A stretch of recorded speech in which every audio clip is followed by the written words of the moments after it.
Ngangha est mieux placé pour représenter la Damawa au niveau national. C'est plein de certitude que le maire de Ngangha s'apprête à se lancer à la conquête de la ville la plus propre de l'Adamawa. Un concours lancé par le ministère du Développement urbain et de l'Habitat qui s'inscrit dans le cadre de la campagne nationale d'hygiène et de salubrité. Dans le cadre de la campagne nationale d'hygiène, de salubrité et d'embellissement de nos villes camerounaises, le concours régional Adamawa Ville Propre a pour objectif d'impulser une nouvelle dynamique dans la prise en compte des questions d'hygiène et de salubrité. Après avoir été sacrée ville la plus propre du département de la Vina, la cité de Ngangha est désormais à pied d'œuvre pour la compétition au niveau régional. Et pour porter haut le flambeau du département siège de la région, le maire qui a su compter sur l'engouement populaire appelle ses habitants à s'investir.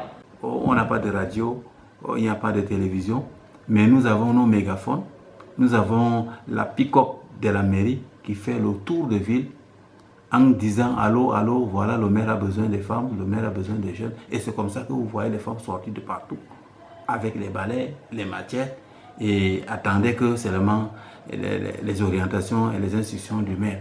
Nous avons seulement su impliquer la population et voilà le résultat. Donc c'est pour ça que je m'en vais peut-être dire à mes collègues, aux autres, que en tant que maire, en tant qu'élu local, l'idéal c'est d'être en harmonie avec les populations et tout viendra à point. C'était langue de propriété et d'autant plus remarquable qu'elle suscite l'approbation des populations. Résultat de course, la propriété est devenue le maître mot dans cette commune de 48 000 âmes répartie dans ces 2600 km². Une véritable synergie d'action a vu le jour au sein de la population totalement acquise à la cause.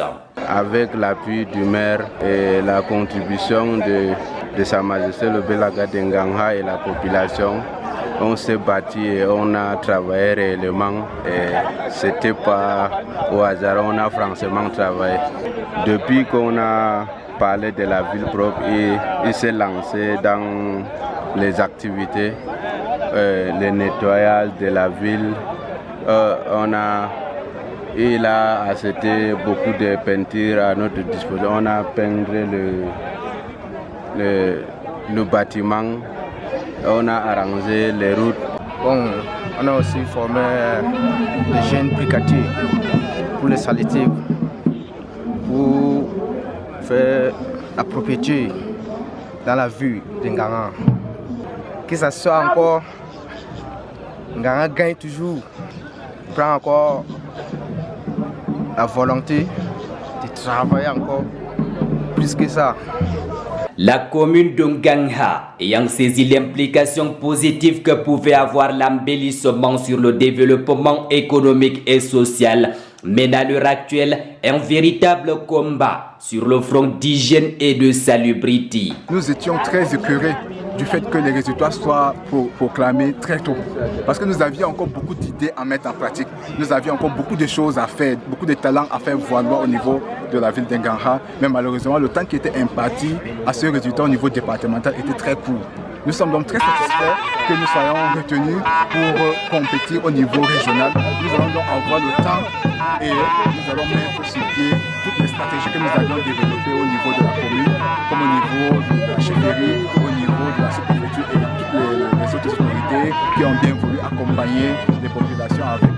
Un tour dans la cité capitale de la commune laisse entrevoir le changement opéré. En dépit de l'absence d'un ouvrage qui matérialise l'entrée de la ville et l'absence des fleurs qui auraient pu donner plus d'éclat, les rues sont restées propres et en bon état. Des larges avenues embellies et baptisées au nom des célèbres personnalités sont parées des nouveaux atours. Des jardins publics qui ont vu le jour mettent en valeur l'ossature du centre-ville.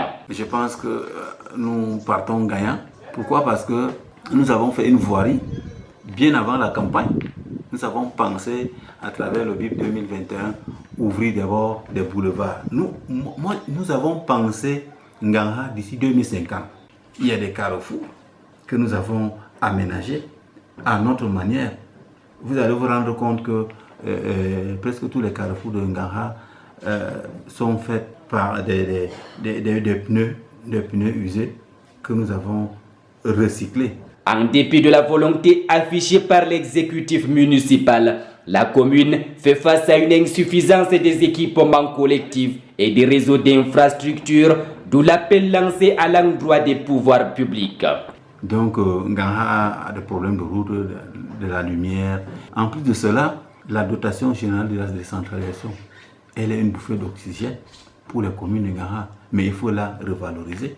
Je voudrais vous dire qu'avec les 100 millions, autant pour moi, du Mindevel 2021, j'ai ouvert ce boulevard que vous venez de voir en Ngara. Afin de créer la ville de demain, prenant en compte l'homme et son cadre de vie, la nouvelle politique de développement impulsée par le nouveau magistrat municipal fonde de grands espoirs sur l'aménagement du barrage hydroélectrique de Bini-Awarak, dont les populations attendent la reprise des travaux. S'il fallait demander quelque chose au gouvernement, c'est déjà de relancer notre fameux barrage, le barrage hydroélectrique de Bini-Awarak. Vous savez que c'est dans Ngara. Les gens ne savent pas que l'unique projet structurant du Grand Nord est dans la commune de Ngara.